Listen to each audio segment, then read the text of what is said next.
Hello, this is Nicholas Tanek with YourKinkyFriends.com. Wow, he's back. We're gonna talk about gender and stuff like that. But we're gonna talk about Australia.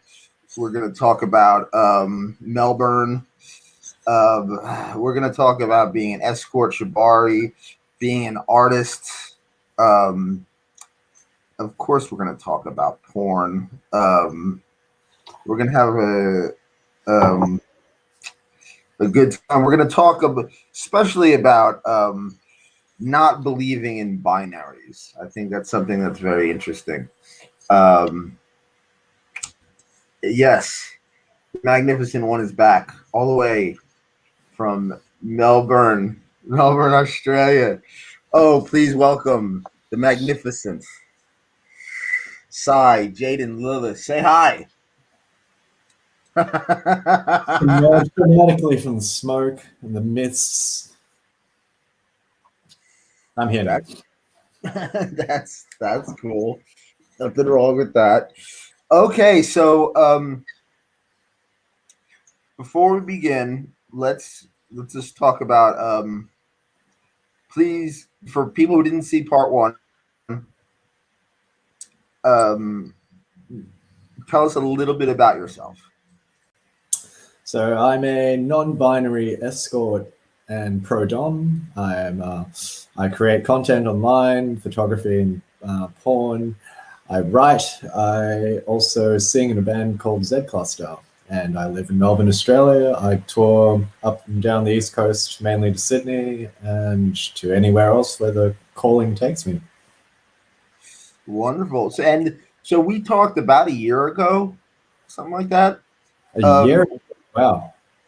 Yeah, man, yeah, time goes by.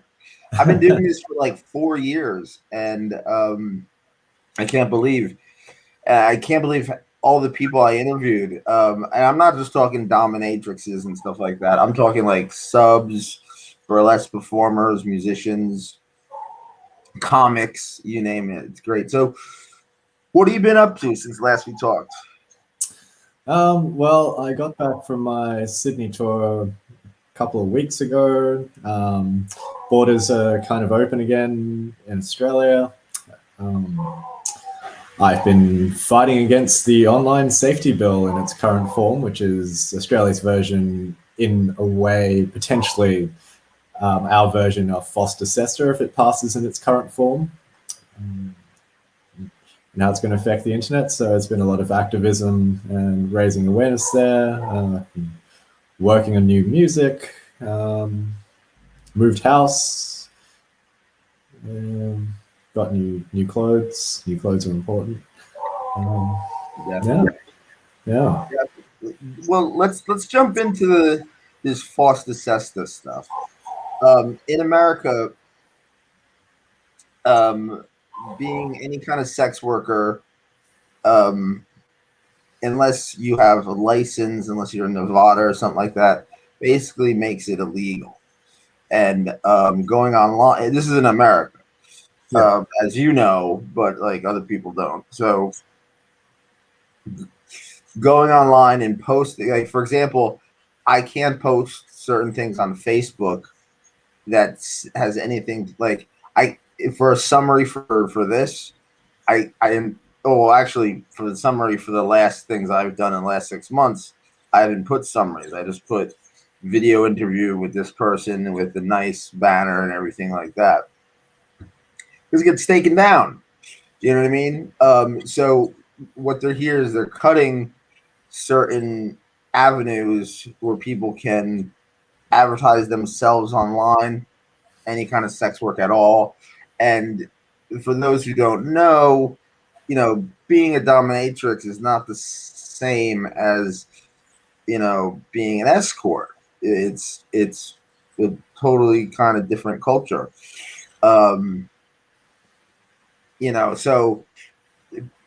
sex workers in the US are having a very, very hard time of getting their message out there, of making a living, basically. And some of them are getting arrested and stuff like that. What's going on in Australia? with this kind of law? How's it, what's going on down there? So, I mean, Foster Sester really affected the entire world. We felt the effects of it definitely in Australia, with the removal of Backpage and other avenues of advertising, with, the sanitization of various social media spaces like Facebook and Instagram. And, basically, Foster Sester made intermediaries responsible for the content of their sites in an attempt to stop sex trafficking, and really what it's done is it's basically put a lot of sex workers' lives and incomes in jeopardy. And we've definitely felt that here with all the things I mentioned before. So Australia, like right now, the e-safety commissioner is trying to pass the online safety bill, which would be, it's under the guise of stopping cyberbullying and non-consensual sharing of intimate images, cyberbullying against adults and children, which, as a main thrust, we are all, in support of that concept. Obviously, making the internet a safer place is a good thing.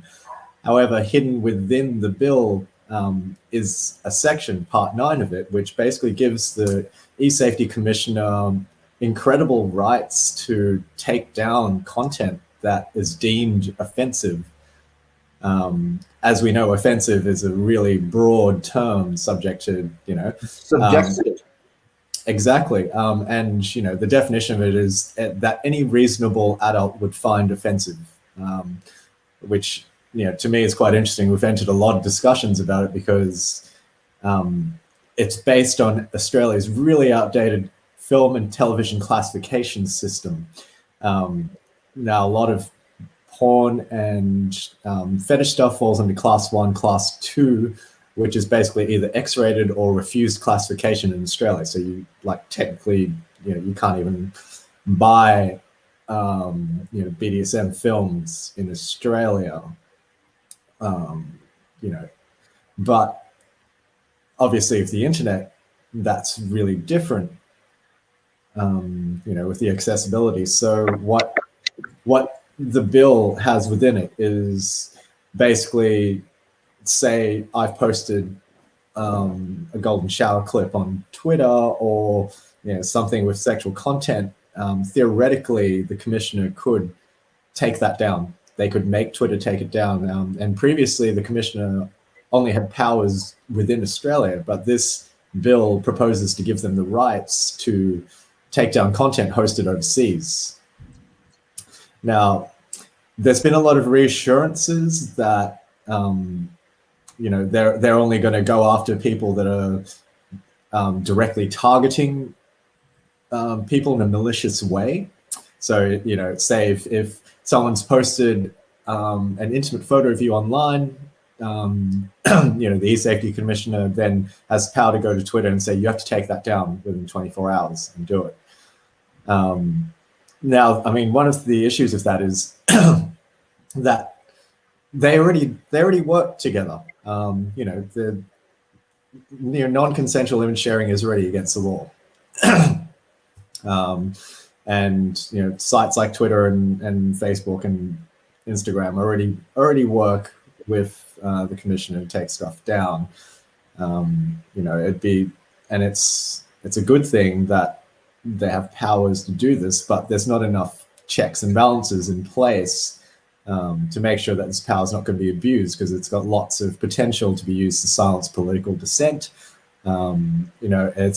There's a section about the banning of abhorrent violent materials being shown online, and that's sort of in response to, fairly recently there was a sharing of the Christchurch massacre in New Zealand online, which caused a lot of people distress, understandably.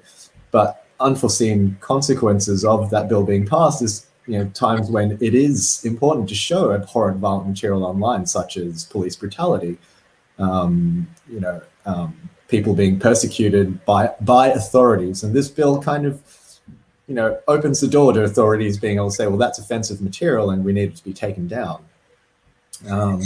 There's also stuff about basic online expectations, which then says, well, you need to create an age verification gateway for all material that is deemed to be to have sexual content and that sort of stuff. Now, the UK has already done a piece and they wanted to pass this same thing in the UK, but it was deemed an unacceptable invasion of privacy with huge potential to be misused, and also a complete nightmare to implement for all the various sites. Other unforeseen consequences of this, all sex worker promotional material that's slightly racy is going to be potentially under fire. It's going to lead to a further, like a giant site like Twitter or Facebook, Instagram. They're going to say, well, you know what, it's too hard to police all this stuff and make sure that it's all above board. So we're just going to ban anything that looks remotely sexual. And you already know how hard it is online for anything remotely to do with sex on social media. And this potentially is going to make it even worse, because sites are just going to go, well, we don't want the legal hassles. We're just going to take everything down. Yeah, it's ridiculous. I have so many friends who got their Instagram taken down. Not even sex workers. I'm talking about just models, pinup models, burlesque performers. Yep. I've had personally, I make banners for every interview I do.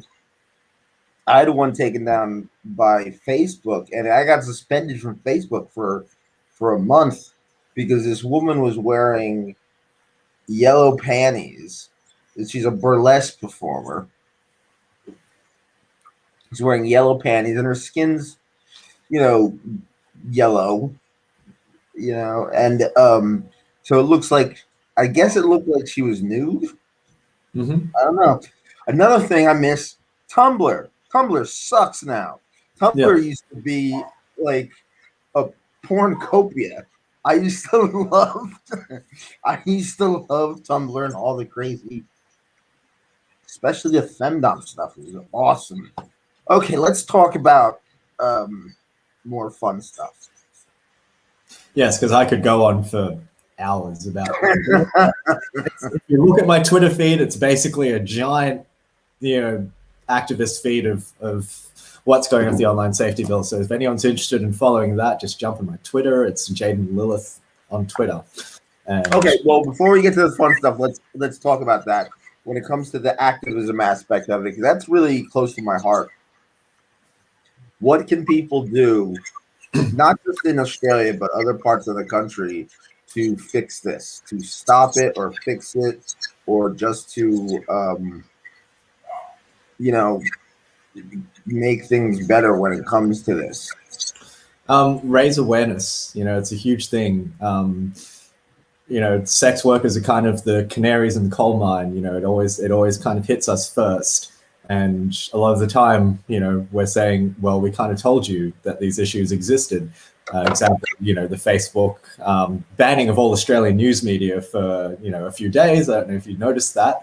But, there's a dispute with Facebook and Google about Australian news. And in response, all these news sites are banned, including a bunch of charity sites, all that sort of stuff. So, we talked about deplatforming for a long time, and, all the journalists were all up in arms about, having their stuff taken away without any warning. And we said, well, that's what's happened to us. So, being aware of these issues and how it actually has the potential to affect everybody. And Digital Rights Watch, Electronic Frontiers have a lot of great information on how this affects people in a broader framework. In Australia, writing to relevant MPs, making your concerns heard, keeping an eye on when submissions are going to come through in terms of bills and things like this. I know it's really hard. There's so much going on at the moment. Most of us don't have the time or the spoons or the energy to, engage in a lot of activism, but just, being aware of these issues and arming yourself with knowledge when you can, starting petitions, word of mouth is one of the best ways to spread and inform people about this. And, importantly as well, just keep the discourse chill. it's really easy to get worked up and start yelling, but that actually doesn't help anyone. Definitely. Okay. With reasonable discourse, yeah, that's important. So Now let's hopefully, get to the fun stuff. You are an escort, and we talked about this before, but we didn't. There are certain questions that I had that I should have asked, like what was no one's perfect, and everybody makes mistakes in their lives, especially when they're doing new things. yeah. If you start a new job, if you start a new hobby, if you change professions, if you're in a new relationship, a romantic relationship, everybody makes mistakes. You know what I mean? No one's perfect, right? So, but specifically as an escort, I can't imagine how many mistakes someone without experience can make. So, when you had little to no experience, do you remember any of the mistakes that you made? Ah, yeah, so many. I mean, number one's kind of not getting the money up front. That's a big mistake that I've made a handful of times when I was starting out, and you kind of don't forget that. Um, it's like, because of the quasi-legal nature of sex work, it's quite hard to make sure you get paid after the fact. So if you're just starting out, just make sure you get the money up front. It doesn't have to be awkward. It doesn't have to be, rude. Just make sure you get that money up front. You can remind them in a gentle, fun way, but just don't proceed without the cash. Okay, and then you always hear nightmare stories about certain clients, either threatening, stalking, just doing certain things. Have you ever experienced stuff like that? Yeah, absolutely. I mean, and of course, the one thing that comes up and people think of in sex work is, sexual assault or forced non-consensual stuff. And yeah, I've had that happen to me a couple of times. Um, it's some of the worst experiences I've had as an escort. Um, being physically coerced into something that I wasn't comfortable with doing, and in that particular incident, it was compounded by the fact that I didn't actually get paid for that. Um, you know, I mean, they didn't pay you to sexually assault you. yeah, right. I mean, At least give me money.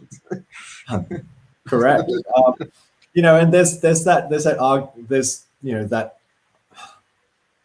that weird gray area that people like to take with sex work and the legal status, where they say, well, you're providing this service, therefore it's to be expected, and it's of lesser import if you're assaulted, or if you're not paid for your sexual service, it's just theft, it's not rape. Now it's actually that's actually completely fucked. Excuse my language. Yeah, you can curse all you want.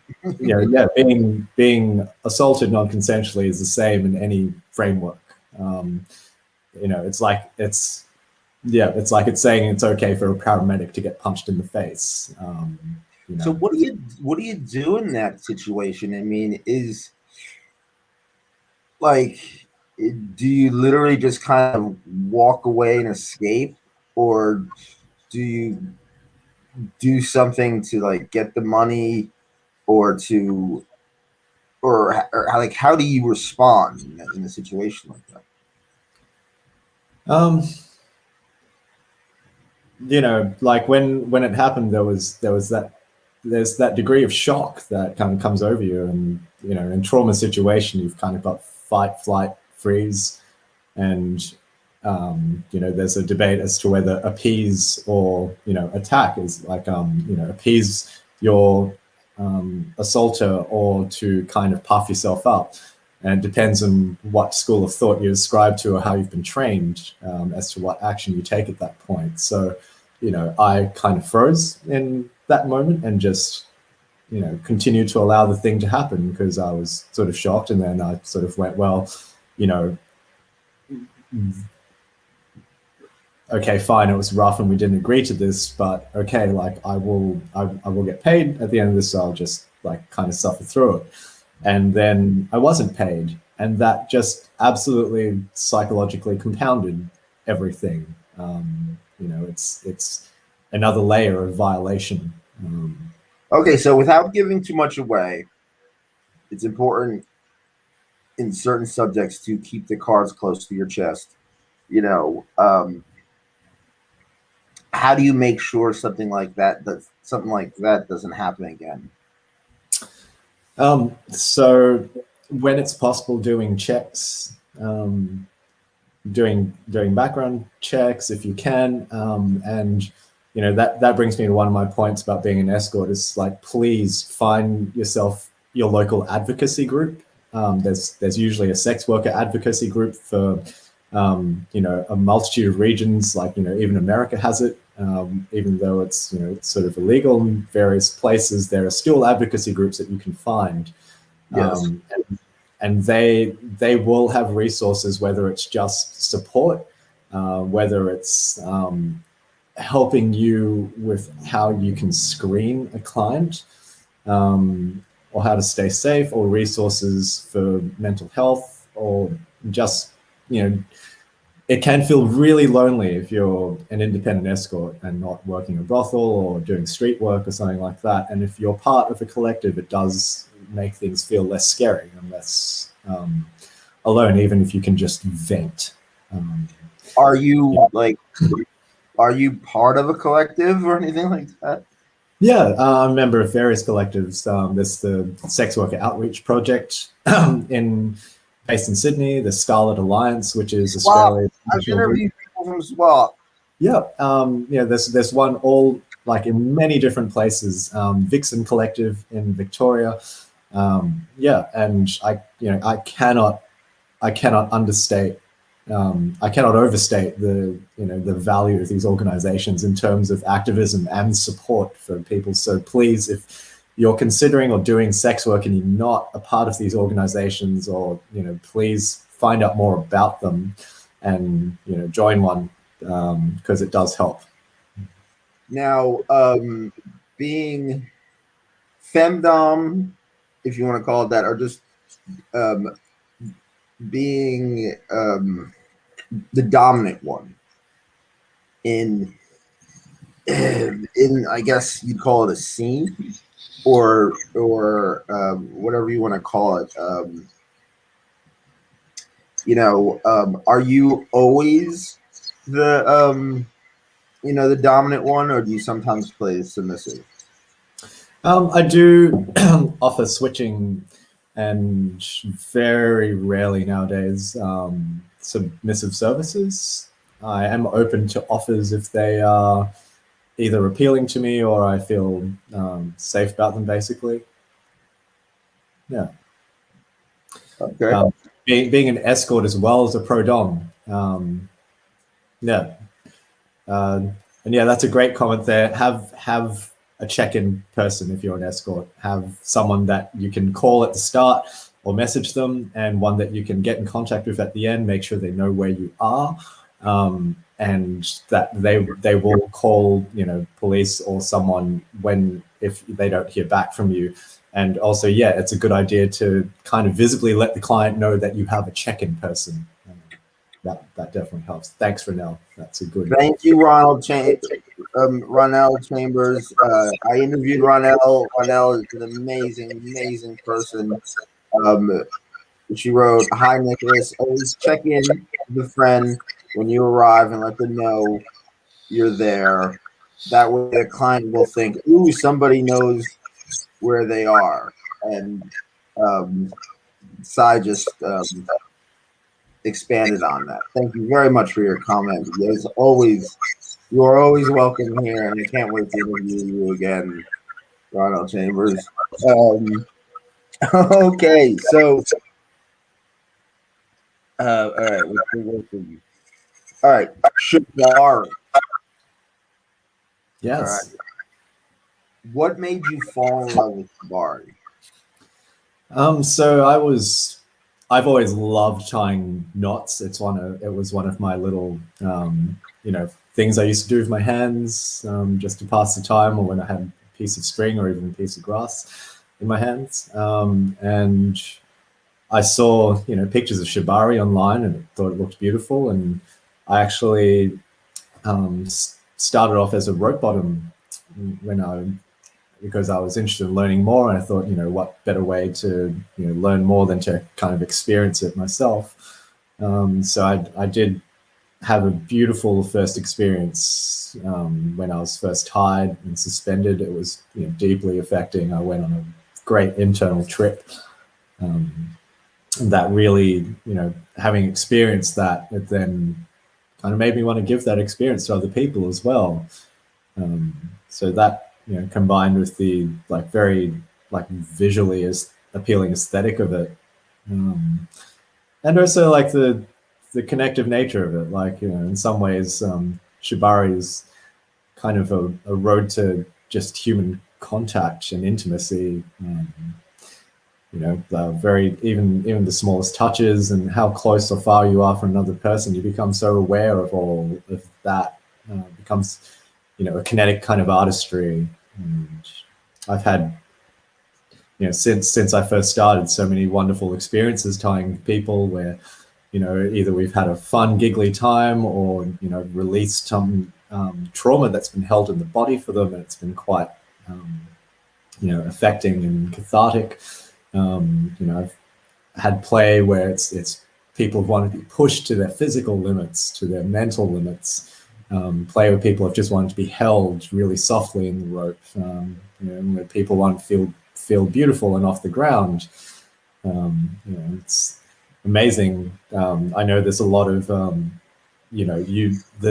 typical shibari bunny is like a small, petite, tiny waif of a girl. You can tie or throw around, but I've tied so many men, and bigger people of all genders and of different shapes and sizes and ages. And there's this conception sometimes of, I couldn't possibly do that. The rope couldn't hold me, and only seeing people of certain sizes and shapes and genders being tied. But I say, everyone can be tied, and it's real simple. You use more rope. I think if you're not willing to accept the challenge of tying someone that isn't, the usual stuff that you see, you're not really a great rigger, are you? That's my personal opinion. I mean, I've tied and suspended a 200-kilo man. Now, for example, I live with my dom, and she gets basically all of her stuff through YouTube. I mean, we've been to, a couple classes. We've been to some parties, some festivals, and everything like that. But and a lot of it was her learning the art of shibari, which truly is an art, in my opinion. I really think it's an art. Where did you learn how to be a rigger and how to use rope in a safe and proper way? So my first shibari trainer was David Habari at Sydney Rope Dojo, and also I attended lots of lessons at Studio Kink. And I had the pleasure and honor of just being present at international shibari masters when I was a bunny, and learned a lot from that, and managed to attend a lot of those as well once I started tying. I definitely recommend in learning it in person, because there's a lot of subtlety to it, that you can only get in person when someone can actually feel the tensions of what you're doing and explaining all the little things to you. I know it's not always possible. In some you just have to pick up what you know online, but definitely if you're going to keep going with it or do more complex stuff like suspensions, you definitely need someone to guide you in that sense, I think. You need experience. Now, and I'm not giving anybody ideas here, But what are some places that you should not tie someone? In Like what on the sense? body. Supermarket? Sorry.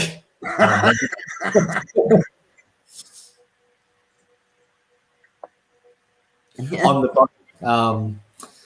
Yeah, so obvious places to avoid are like joints. Like you wouldn't tie someone in the elbow. There's a lot of um, you know, delicate tissues there.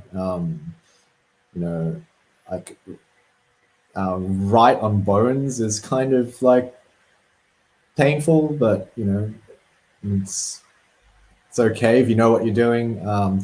I know there's a lot of controversy around like ropes that go around the neck and things like that.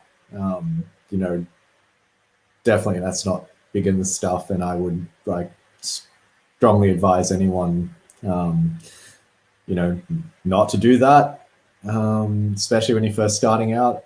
I know that you can see in my stuff. There's neck rope around. There's stuff that looks really edgy, but you don't actually know like all the safety precautions I have there, all the quick release knots that I have in place, the safety gear that I have on me just in case something goes wrong.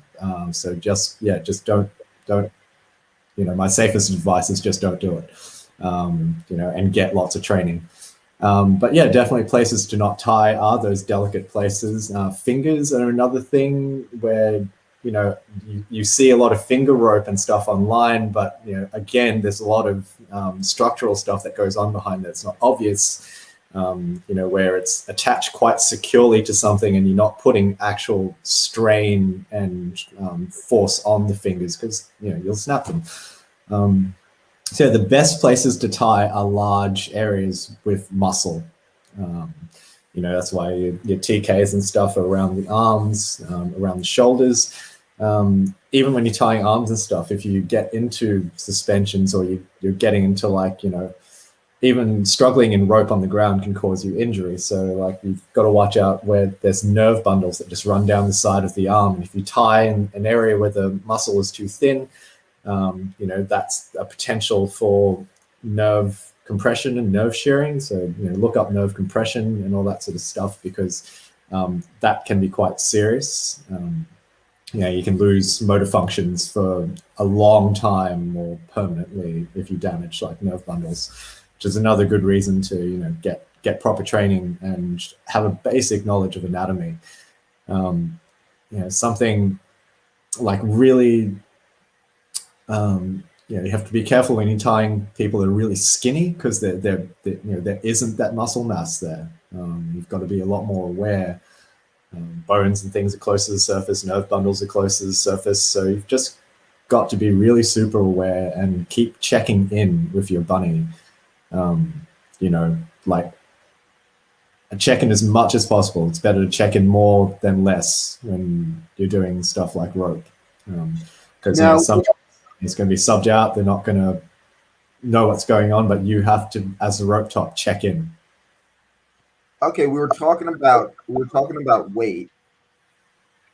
Now during suspension, you do the tying while they're grounded, correct? Or do you do the tying when they're pretty much hanging?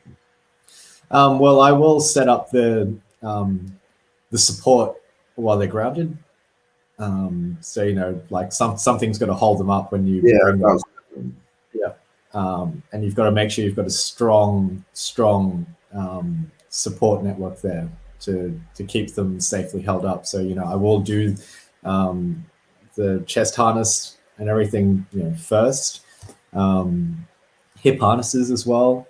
Something depending what you're going to bring up first. So yeah, definitely set up your main means of support while they're on the ground. Okay, and all right, we made a joke because I said where, and I was meaning parts of the body. Like, where should you not have someone tie up and do shibari? And you said the supermarket, which I thought was funny. Now, if you were gonna tie somebody up in the supermarket, which aisle would you like to do it in? Where the candy is for easy aftercare. Absolutely. Yeah, just grab a chocolate bar after you've hung them up by their ankles, next to all the candy. Hmm. Yeah, definitely the candy aisle. Okay, interesting.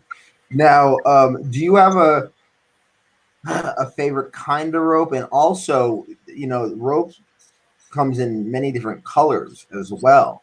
It's not just black or white. Sometimes there's red, there's green, there's all like. Do you have a favorite kind of rope? Like there's hemp rope, there's other materials made. So, what is your favorite kind of rope, and what color do you like the best? So jute's my favorite, just in terms of how well it holds knots and how it feels on the skin. Jute is kind of the go-to for most people practicing shibari, especially if you're into the traditional um, suspension stuff. It doesn't have as much give in it as other synthetic. Like cotton's definitely horrible. Like never use cotton ropes for hardcore suspensions or things like that, or where someone's going to struggle a lot because the knots will tighten. So I love jute the most. Hemp is probably the second best one there, just in terms of you can wash hemp a lot easier. Jute needs a lot of maintenance. It's kind of a high maintenance rope. You've got to look after it a lot. But it is my favorite, and most of my rope is jute. I do have cotton rope just for simple sort of bedroom ties situations. I've some nylon ropes for say there's a chance of water or liquids getting on them because they won't tighten you know, Now, when it comes to aftercare, I mean, I don't care how professional someone is with rope and shibari. I'm sure some knots get tied a little too tight sometimes. You know what I mean? By accident. So there's always, the after effects and stuff like that. So what do you use for aftercare? I guess in the physical sense, if like first of all, stuff's been tied too tight, you really should try and pick that up at the start before anything more happens. That's where a lot of accidents happen, when things are too tight and people go ahead of it. After the fact, most rope marks will go away within a day. If you've got some shearing that's gone on where the ropes kind of pinch and leaves that bruise sort of blood mark under the skin, that's the same techniques that you'd use for looking after bruises kind of apply there.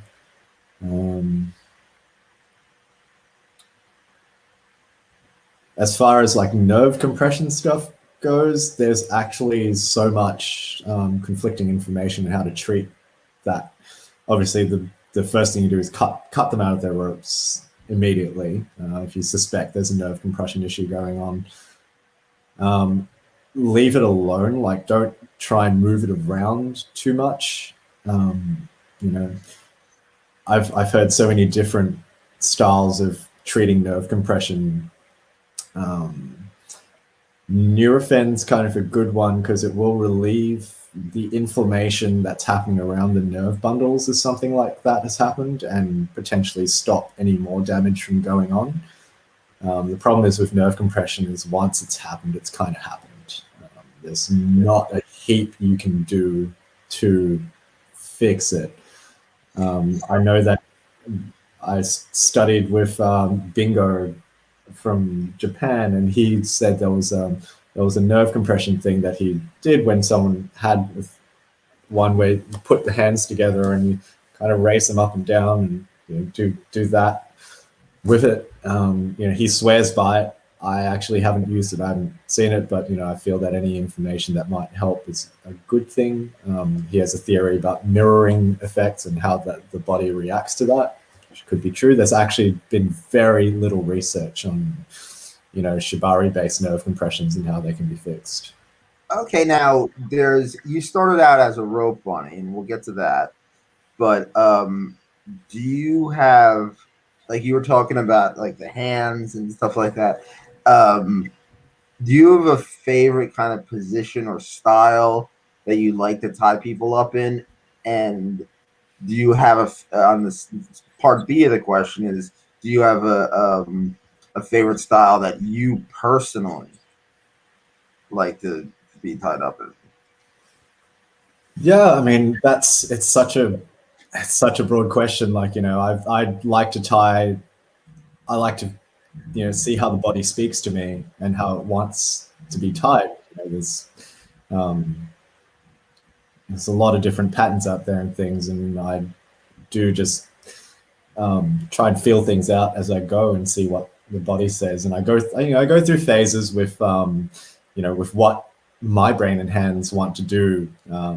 Sometimes it's kind of mummifying someone in the rope, and then their legs are bound together, their hands are like bound tight, and they're just basically a contorting tube that I can turn in different shapes. Other times, like I like making quite graceful shapes. Other times it's like quite ugly, primal kind of shapes. Sometimes I like, it's a hard question to answer. I do enjoy making netting type Oh yeah.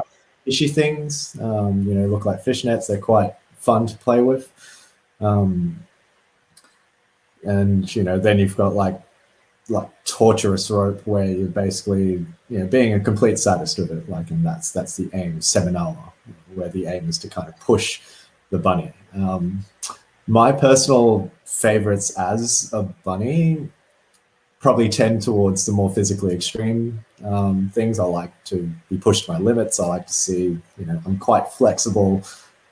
So it is fun for me to just be put in stress positions and see how long I can take it. And there's that beauty and grace in those stress positions when someone's just at their limits. Has there ever been a situation where you've been tied up or you've tied someone up and or you basically can't move and you or they have to pee?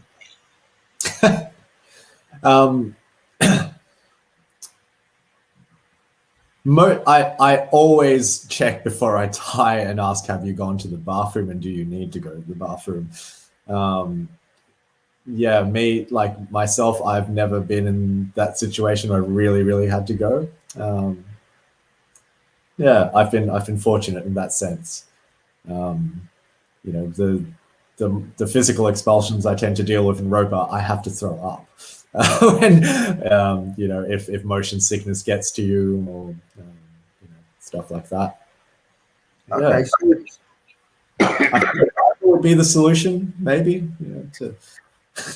All right, so you started out as a rope bunny. What made you go take the transition? Was it always in your mind to be, the person tying up eventually? Or did you start out as a rope bunny thinking that you're going to just be a rope bunny? Oh no, I definitely always wanted to tie. So there wasn't like a moment of I'm a rope bunny. Oh, now I'm going to become a rigger. I was always into both sides of the coin, as a switch. I'm always interested in experiencing all that I can. I'm kind of greedy like that, a bit of a hedonist. And yeah, it's quite different from both sides of the coin. So yeah. All right. Last time we talked, this is funny. You were talking about making men have sex with pies. Ah, yes. Peak dom experiences. And then also jumper cables. Have you done anything recently in that sense? Not necessarily pies or jumper cables, but like just something like different, as opposed to just like whipping somebody or tying people up. There's I actually did a lot of electro play recently with a client. that usually doesn't do it. However, their life circumstances have changed to where they don't want visible marks in their body. So instead of pushing the usual impact play component of our play, there was a lot of electro play within that. And it was quite amusing because they're not overtly fond of electro play specifically. One of their things is they enjoy being in a peak space of emotional catharsis, so they enjoy sobbing throughout like as much of their session as they can. So it's interesting because before there was a lot of impact play involved, canes, like floggers, whipping, that sort of thing. But now it was a lot of electro play. So I had a violet wand with a contact attachment to it. Those that don't know, you have this contact attachment. It basically turns you and them into a conductor. So if you touch them with your fingers or you touch them with anything metal, it just shocks them. If you touch them with your fingers or your body, it shocks you as well. So if you're a sadomasochist or a switch, it's quite fun because you're both getting the zaps. And it's one of those situations of, well, I'm experiencing this too. But yeah, that was fun. Getting to play a lot with the electro stuff and really, really, really pushing them to their limits with that. I have a song that you might like. It's by a band called Go Kart Mozart, and it has that old. It's a British song. It's by the lead singer songwriter of a band called Felt, and it's called Electro Sex. Now I can't find it on YouTube. I have it on record, but I can't find it on YouTube. You'd love this song. I gotta find this song and get it to you. Amazing. Yes, please do. Yeah. And it's got this like Brit glam rock feel to it, and it's got like really cool keyboards. You like it. We'll talk about music soon, but all right. That's favorite kind of rope. Porn. I like porn. What and we talked about porn before. Let's take it a little different route. There's so many different kinds of porn out there. There's stuff that I've seen in the last year. I mean, I'll go way past that, of course, but just that, I mean, that I'm like, wow, I've never seen that before. Everything from toilet brushes to staple guns to, to mud. Someone being buried in their backyard up to their head. You know what I mean? Stuff like that. So as someone who knows porn, who's done porn, what would, not necessarily you personally, but what would you like to see artistically? Because I honestly think that there's an artistic element to porn. You know what I mean? It's not just people having sex or doing sexual stuff. And I'm not talking about the porn necessarily that have plots and characters. That's great. That's fun. You know what I mean? There's even the parodies, the movie parodies are fun too. But personally, I like the stuff that I'm not really into, but that's still fascinating. You know what I mean? You're like, you can't turn it off. What are some porn? What's some porn that either, I mean, it could be out there. Maybe no one's doing it. Maybe only certain people are doing it. But what would you like to see? What I would like to see is more, I guess, philosophical in nature than directly practical, but stuff that challenges gender norms, stuff that challenges traditional power dynamics, stuff that's subversive. Like I want to create like the punk rock of porn, basically. Like when when it's kind of stuff that just like is still like visceral and fun and sexy, but that really takes a punt at the very heteronormative mainstream porn stuff and the very the power dynamics within that. Like I'd like to see more stuff like, say, a gangbang where the recipient of it is clearly the one in control. Be they male or female, and all power to it. Definitely, more female empowered, like, gangbang stuff would be awesome. I'm looking at doing stuff that's along those lines. Just things where the power dynamics and gender relationships are turned around and fucked with. Absolutely. I've lots of ideas that I'm looking to get into this year. Interesting. Can't wait. Doing more porn where I'm switching or submissive in that as well, like is something well, really it's funny that you bring that up because my very, very good friend Luna, who's been on the show in person many times, and I write it in my book, Your Kinky Friends, and this is true. She wants a gangbang, right? So I'm sitting there talking with her, and she's like, I want a gangbang with 5 people, with 5 men, or, she goes, I don't care how they identify themselves as long as they have penises. You know what I mean? I'm like, okay, wait a second. 5 men, how are you going to do that? Is they take turns? No, she goes at the same time. Like all at the same, like, okay, so I'm trying to figure out how to do it. And she goes, bear with me on this one, you'll like it. She goes, yeah, one's laying down, I'm on top. One's from behind, so, my bottom holes are filled. Then I got my mouth, that's 3. So then there's 2 more with the hands. I was like, you got to be coordinated to do that, But here's the thing. You're talking about power dynamics. Yep. This is funny. She has an application. So she hasn't found the right people yet because she's got a whole application. It's a questionnaire and an essay. And this is a submissive. And her role is like, her ideology is, you have to earn my submissiveness. Like, I don't just give it away. You have to earn it. I thought that was a trip. That was good. Okay, Ford. What are some misconceptions of people who make porn?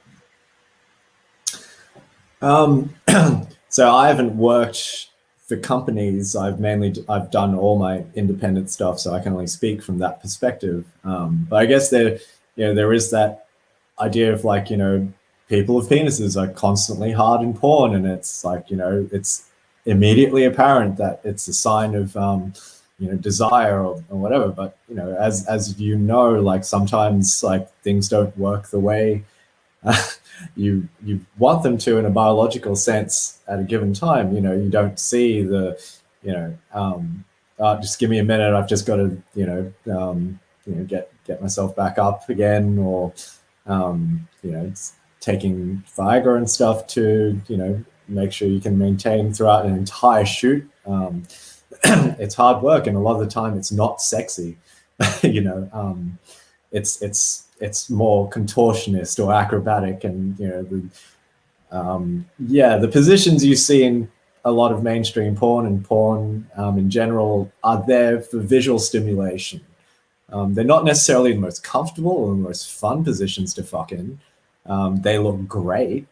I enjoy watching them back. I enjoy creating them as like an artistic format. But when people sort of see, some crazy position in porn and are just like, wow, that looks great, I'm going to try it. And then they try it and they're just like, this actually feels pretty subpar. And it's like, yeah, it's visually really appealing. And, you can get off on that aspect of it, but it's just remember the stuff you see in porn, you can't feel what we're feeling. And that's the thing. If you could make porn where people could feel exactly what you were feeling, porn would be very different.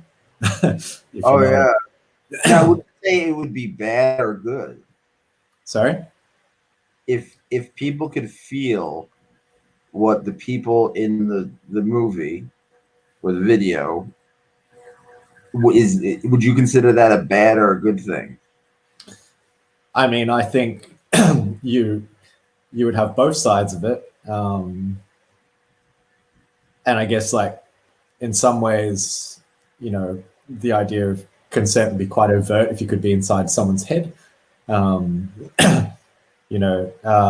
If you could tap directly into physical and emotional feelings, like the visual aspect wouldn't have to be as overt. You could tap into very different things. You could tap into people basically lying there inside each other, not apparently moving on the outside, but all the subtle nuances that go on when you're actually having sex, the little things that actually make a sexual encounter fulfilling in real life. You can't see that so much in porn, whether it's like emotive or physical or mental. Yeah. I honestly think in the future they're gonna make like porn that you could physically feel. You know what I mean? Like, that's coming. Yeah. What's funny, in my opinion, what's funny is with technology, just like computers and video games and stuff like that, it's going to be ridiculous at first. And it's, if people are going to be pausing, and stuff like that, but eventually it's going to get good. So, okay, let's talk.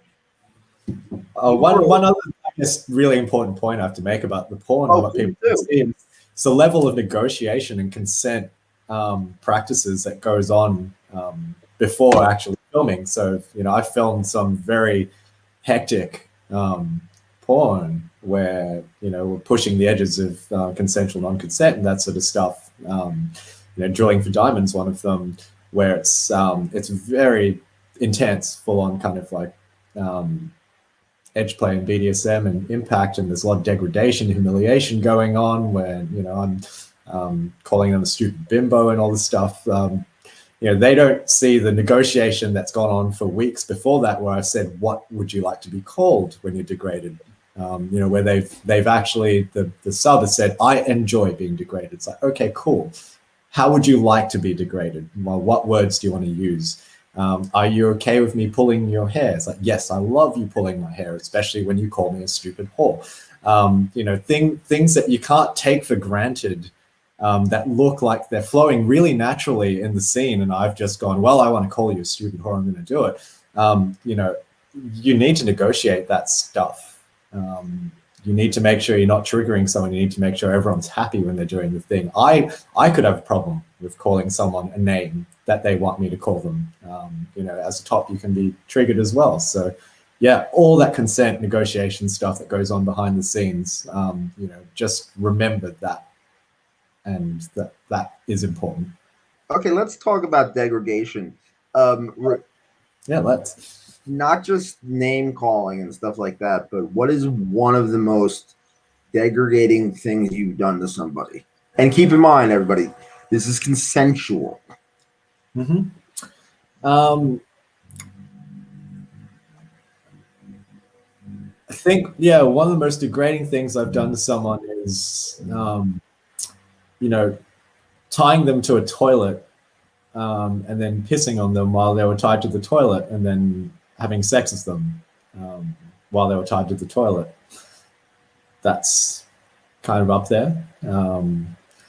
And in terms of the degradation, it's like they're not into golden showers like that. That doesn't turn them on erotically. What turns them on erotically is the degradation involved in them not being into it. So that's one of those really edge play kind of situations where you've got to really outline, the specs of what you're doing, obviously. But yeah, that was a pretty intense experience. Okay, so like when you piss on people, what do? You drink a lot of water beforehand, or what? Yeah, a lot of water. If flavor is important to them, obviously you are what you eat and what you drink. So, different things will give you a different flavor profile, so to speak. Like asparagus. Yeah, asparagus is quite pungent. The old pineapple thing of making things taste. I don't think I ever thought about that. I've drunk the pee of someone that drinks a lot of coffee, and it was just like, wow, this is kind of like getting a slight espresso hit going on. There's that sense of bitterness. So like it does go through your body, and it does make a difference. Yeah. You wrote, I don't believe in binaries. Please explain. Obviously I do believe in binaries in terms of referring to those extremes of things, but binaries such as, total masculine, total feminine, left wing, right wing, those are absolute ideals. Like, Socrates, or Aristotle talked about the perfect shapes, the ideal shapes. Like, where in nature do you see a perfect pentagon, perfect square, a perfect circle? To me, binaries are kind of like that. When you talk about a binary, you're referring to an ideal object that doesn't actually really exist most of the time in real life. Everyone contains elements of, for lack of better words at the moment, like masc fem, and exist along a spectrum of that. And at different times, you'll exist at different points along that spectrum. Most people have a spectrum of beliefs. Most people are centrists. They have some left-wing beliefs, they have some right-wing beliefs, and most people have a shifting range of power dynamic. You can be dominant in one sphere of your life and prefer submission in another. Everything works along that spectrum in life, and I think, that's what I believe, and that's how I kind of live, and just acknowledging that spectrum and like trying to see people existing along it. And I think a lot of the issues in life come when you try and look at things through a purely binary lens, and you're trying to see people as these perfect objects that don't exist. And that's, especially in political discourse, where you get like the left and the right screaming at each other, and it's like, say for something like gun control, and people are saying, well, you should have guns, it makes people safe. And on the other side, it's like, well, you shouldn't have guns, that makes people safe. Now, what's a common thread in both of these people's beliefs? They want to keep people safe. They just exist in this incredible spectrum of how you can keep people safe. And that's kind of what I'm getting at with, I don't believe in binaries. That's an interesting way to look at it, because especially in America, we are so, with all the years that I've lived, I've never seen this country so divided on everything. Whether it's gun control, abortion, LGBTQ rights, everything like that. And now everyone's busy worried about sex work on the internet. What about like people who are spewing hate? What about people with YouTube channels who are spewing hate against Black people, against Democrats, against conservatives? I don't know. I just think people should live.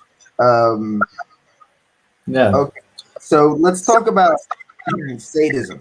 Besides calling people to toilets, peeing on them, and having sex with them, what is it? You are a sadist, correct? Yes, that is certainly a part of my makeup, I would say. So what have you done anything really sadistic recently? I guess that would be the electrocution play that I was talking about earlier. That was quite a saddest moment for me. I've done some like fairly emotionally sadistic play as well with that same person. Like sort of extreme consensual gaslighting and cuckolding, so to speak. That's always fun. Like psychological sadism is something I'm quite into. It's definitely in a consensual manner, having a nice safe container to put all that stuff in, all our dark urges is a good thing. Definitely. Okay. So, one thing I forgot to ask, when you're tying someone up, when it's dealing with shibari and stuff like that, I guess this goes with the sadism aspect. A lot of shibari that's in film and porn, and just shown in even like quote unquote mainstream movies about BDSM. I mean, R-rated movies, but they're not considered porn. You know what I mean? It seems like there's a more kind of elegance and there's not a sadistic aspect to it. But I know there is a sadistic aspect to it.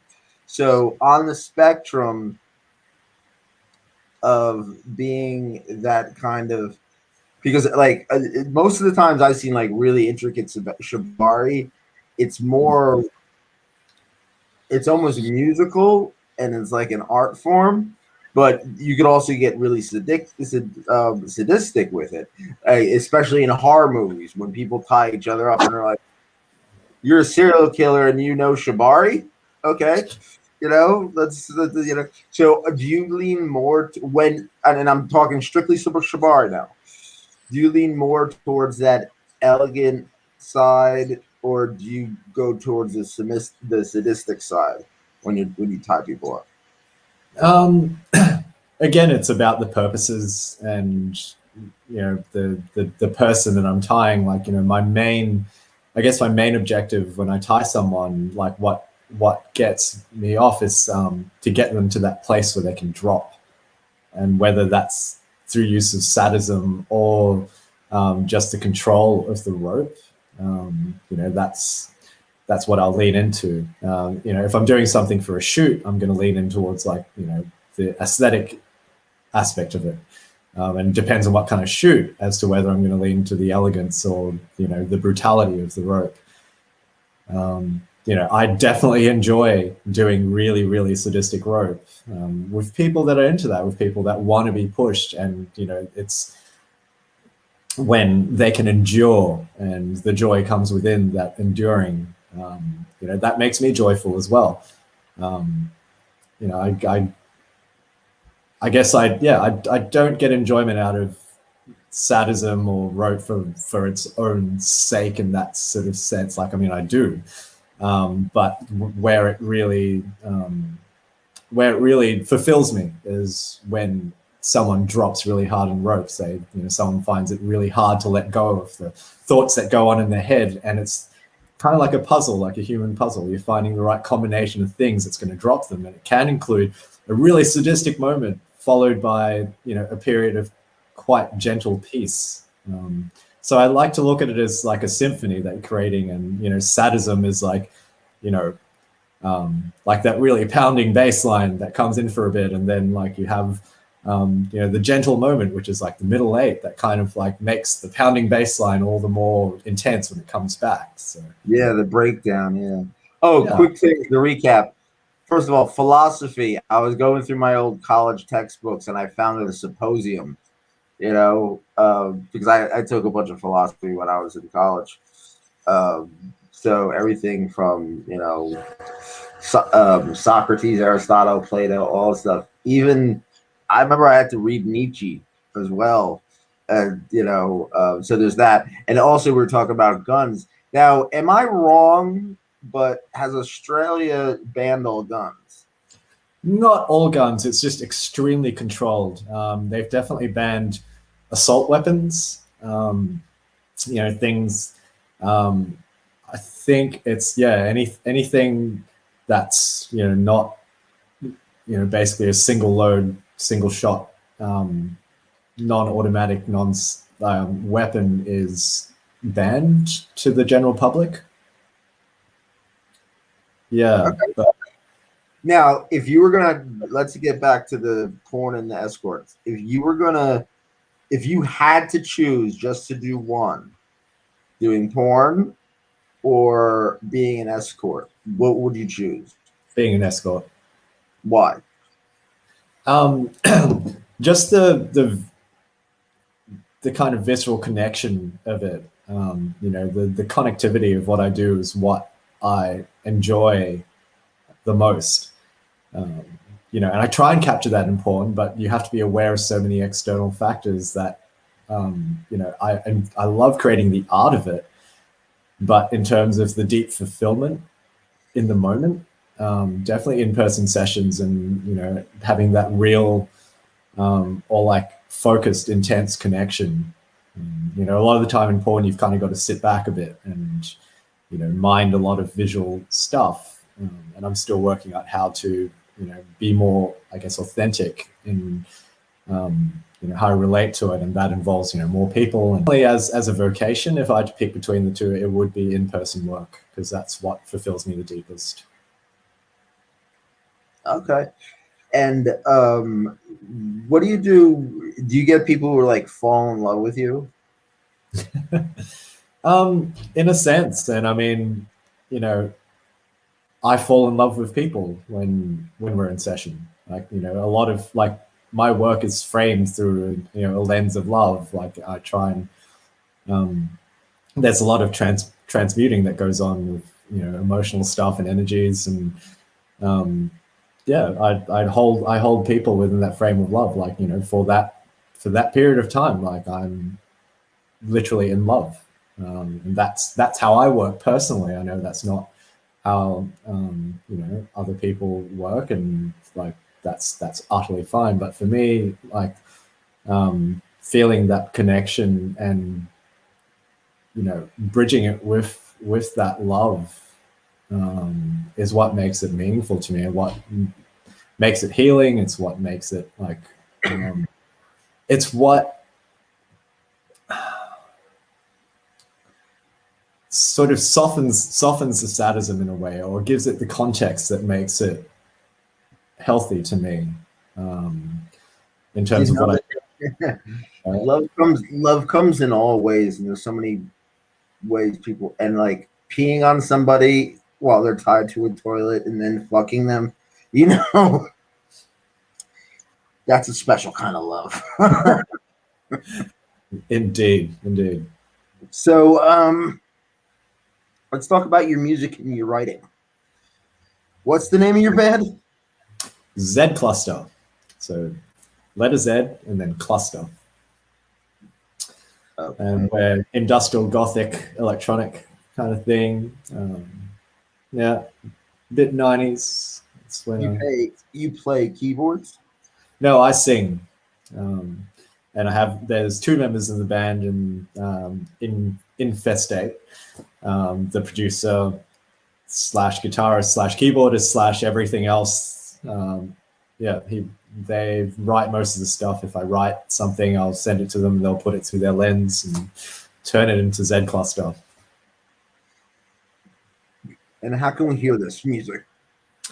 So we're on Spotify. You can find us quite easily there. All our stuff's also available for download on Bandcamp. It's all free, or pay what you like. So if you love it and you're like, hey, we'd love you to make more music, here's some money to make the music, I wouldn't say no to that.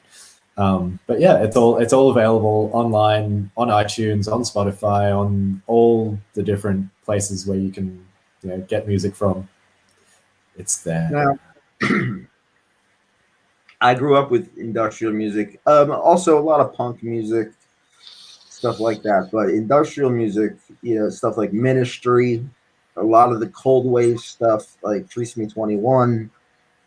That opened my mind to a lot of stuff, like Meat Beat Manifesto, which I've seen live and interviewed. My very good friend Denise is in an industrial band herself.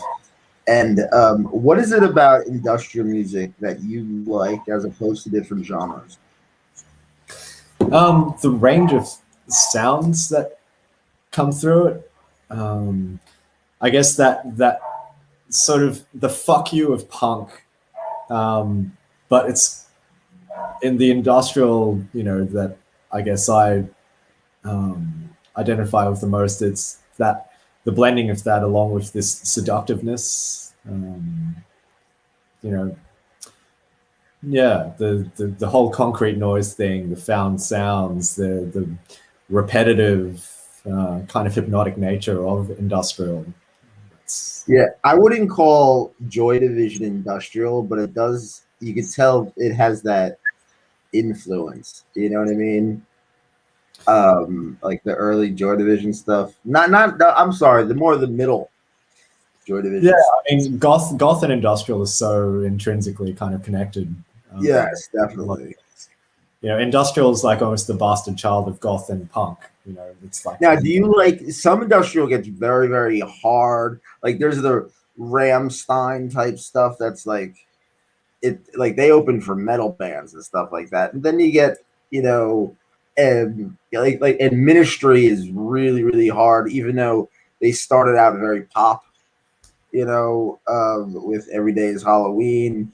Um Personally, I like the mid, like sometimes I do like it hard. Like there's nothing like really interesting, you know, keyboards and samples and stuff like that that are, you know, that are like tweaked and used with distortion and stuff like that, or a guitar that just kind of sneaks in there. Or um but do you gear more towards the hard side of industrial music or the light side?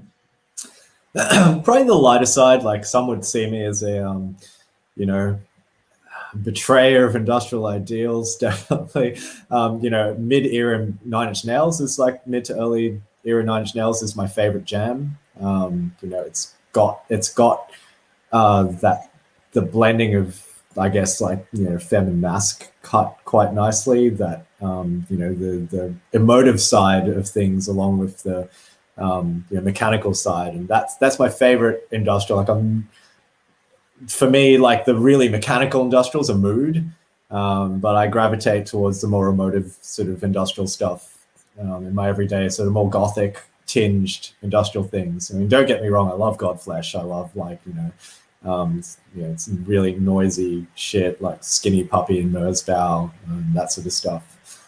Merzbow! Merzbow, yeah, like a concrete block of noise descending on your forehead. I went to a Merzbow concert, and that was amazing. It was literally like having concrete blocks shoved into my ears the entire time. Beautiful. Funny story about Merzbow. Yeah. So, my dom has a kid, and she's at school, and I introduced her to Merzbow. This girl is 10 years old now, 11.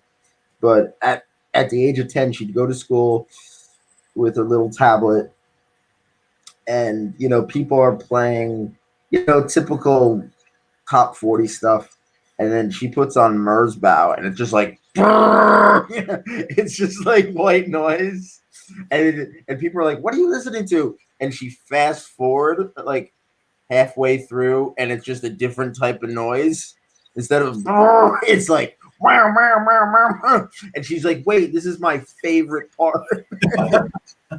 That is beautiful and adorable.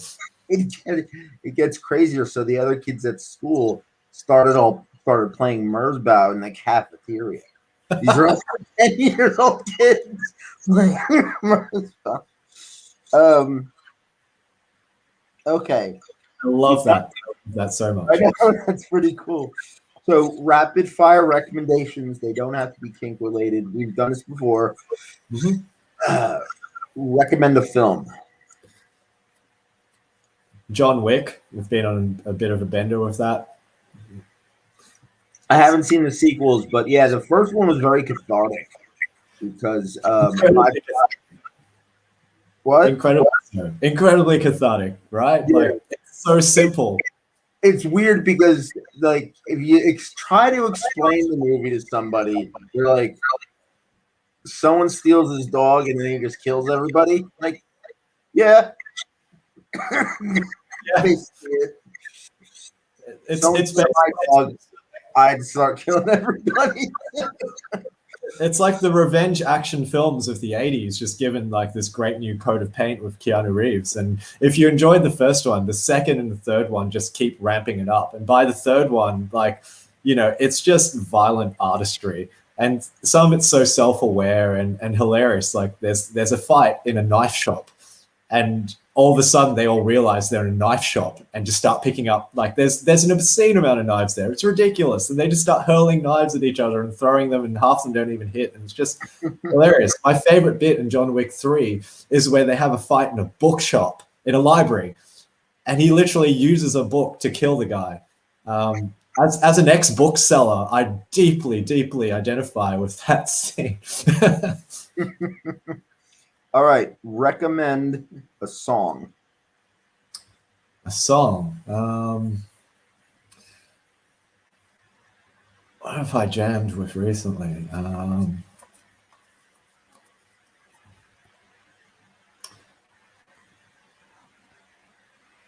It's been a lot. This is one track by Nostalgia, and it's in John Wick actually.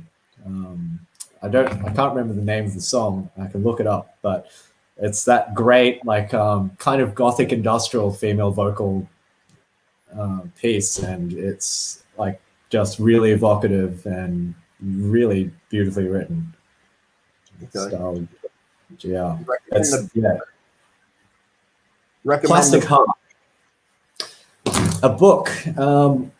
I just finished reading The Body Keeps the Score, which is trauma-informed thing about, it's a psychology book. It's kind of slightly self-help, but yeah, it's about trauma and how the body holds it and the different ways of dealing with and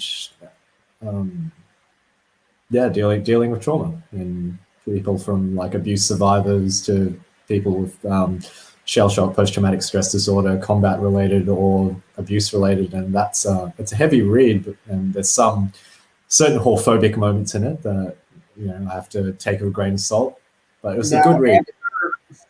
After the very first traumatic experience you had as an escort, how long did it kind of take you to get back to feeling like your old self and to doing things like your old self? Or like, how long did it take you to kind of heal from that enough to be, I don't know if you'll ever be 100% healed, but how long did it take you to heal from that in order to really kind of feel that your life is, to get back to your regular life, so to speak? I mean, as far as traumatic experiences go, for me personally, I've had enough like personal trauma where that felt kind of like a drop in the ocean, in a way. Like it made me angry, and made me feel vulnerable. But I did get back to work fairly quickly. I mean, it was a fairly trauma heavy point of my life, anyway. So for me personally, that event was kind of a blip for me. All right. Recommend the TV show. Westworld. Absolutely embroiled in Westworld at the moment. Halfway through season 3, and I love it. I've never seen a show that's embroiled the concepts of like what makes a human, trauma responses, sci-fi, and just having this plot of like time dilations and recoding of realities that you thought you'd gotten a handle on, all through the series, and it's been just an amazing ride, and the character development is awesome, and it actually I personally feel like it treats sex work like quite well in a series. It doesn't prettify it, and it doesn't like demonize it. It's just a greater aspect of the themes of people being kind of like used as objects in like many different ways. But one of the lead characters in it is a sex worker, and she's actually one of the most badass characters in the entire thing. Yeah. And who's also amazing? He's always amazing. Jeffrey Rush. Jeffrey Rush. Yeah, he's he's the black dude with deep voice. He like works for, I guess, the company or whatever. He's always wearing a suit, a black suit. He kind of like runs stuff. Yeah, he played Basquiat. He played Basquiat. He played Colin Powell. He's good. Check him out. All right, recommend a meal. A meal, chicken schnitzel. Chicken schnitzel. What is that? It's just a piece of chicken breast that's kind of been pounded and crumbed and fried, and I like that with cheese kind of fried onto it, and then it's kind of a traditional Australian pub meal. Chicken palmy. It's just fried chicken with mash or I had it with honey, carrots, and broccoli. All right, we're gonna play the word association game. So we're gonna get really silly, okay? Let's do this. All right, so I'm gonna say a word or phrase, all right, and it's gonna be the first thing that pops into my head. And you say the first word or phrase that pops into your head. So if I say chastity, you might say lock. But if you're thinking of chicken schnitzel, if I say chastity, you could say chicken schnitzel. There's no wrong answer. Great. Okay. Second thing, this is off the top of my head too. So we're on the same level here. Yep. Okay. Third thing is we don't kink shame. I don't think you are going to do it, but please do not make, if I say a kink, please don't make fun of it or anything like that. Just say not my thing. Okay.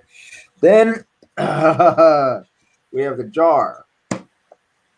Tangle Blue, she's a writer for your kinky friends. We have a really weird, silly sense of humor. And I don't know what's in this jar. Some of it's kink related, some of it's not. Everything I say is going to be kink related, but I don't know what the hell I'm pulling out of this jar. Some is absolute nonsense. A surprise. Yeah, feel free to get silly as can be. You ready to go? Right, let's do it. All right. I'm going to take some of my fruit water. Okay. Rope. Shibari. Chastity. Belt. Face slapping. Fun. Choking. Fun. Hard yes, full body yes. All right. Water sports. Submission. Okay. Okay. The St. Andrew's Cross. Heavy. I just Strap moved. on. Yes, please. Leather. Smell. Straight jackets. I mean, the first word that came to my head was babies, and the context is that someone I'm filming ABDL with has recently gotten a straitjacket, so that I'd just like to clear that up right there. I have my own straitjacket. When I was young, I used to make straitjackets out of like raincoats and belts, and roll on the floor and like all. All right, knife play. Cold. Wax play. Hot. Floggers. Many. Okay, scarification. Long history. Tickling. Hilarious. Wrestling. Jiu-jitsu. Forced feminization. Complex. Let's go to the jar.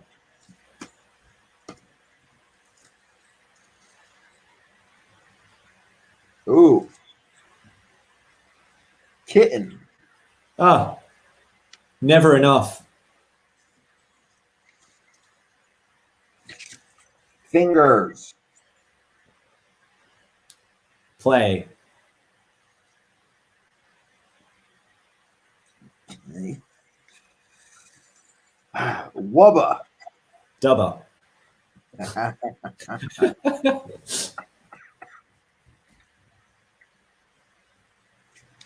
Spread eagle. Easy access.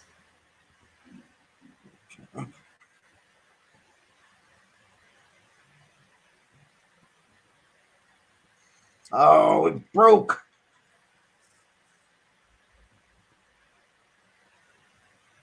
Boing. Boing. I mean, there's a bunny there, so I just automatically thought bunny. That works. Mew, mew, mew. More kitties, please.